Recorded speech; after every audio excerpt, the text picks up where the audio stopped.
So, some massive news is going on in the NBA, and a lot of people are excited about it, and honestly, so am I. But I do think there are some massive ramifications that a lot of people are not considering. So first off, some of you are going to be wondering what the heck I'm talking about, but seeing that I'm getting this video out a day after the story originally broke, most of you are probably going to be well aware. Well, let me get you up to speed for those of you who don't know.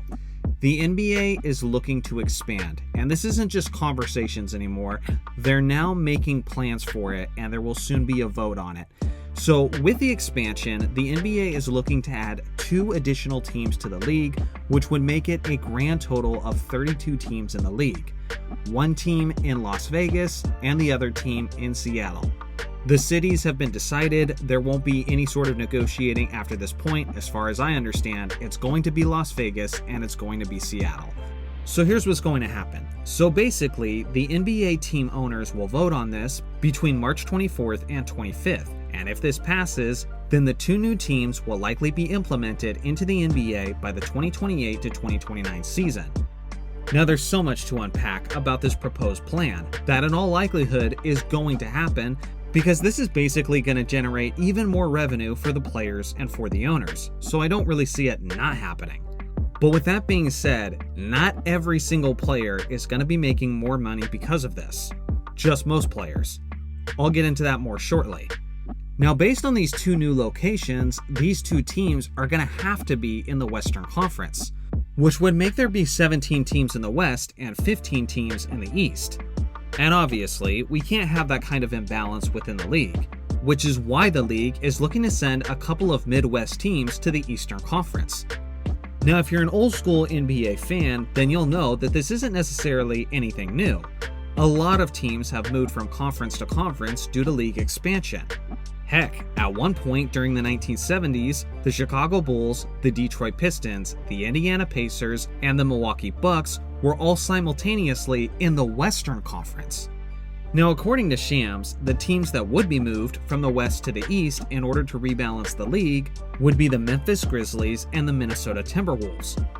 Again, they're not literally moving the location, but they would just be then classified as an Eastern team rather than a Western team.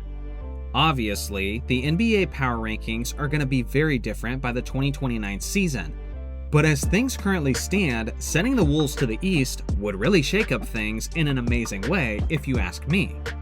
You're talking about moving an Anthony Edwards-led team to a weaker conference just as he's reaching the prime years of his career. That's bad news for the elite teams currently in the East, and that's great news for the top teams in the West. As far as the new teams we're getting, well, Vegas is the least surprising thing that I've ever heard, seeing how the NBA is already in bed with all of these various gambling companies.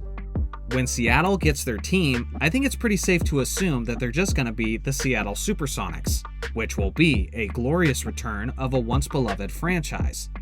Now let me make this abundantly clear.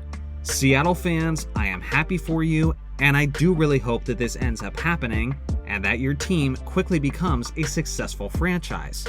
But I'm not gonna lie, I have some serious concerns about the future Sonics' ability to sign marquee free agents, or really any attractive free agents for that matter. Listen, I never want to talk about politics on this channel that is usually strictly about basketball. But every once in a while, there's a certain topic where it becomes unavoidable, and I do believe that this is one of those.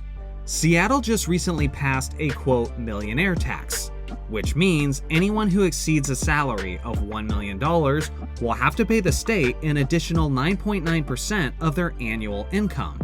Then of course you add in your federal taxes and you do the math.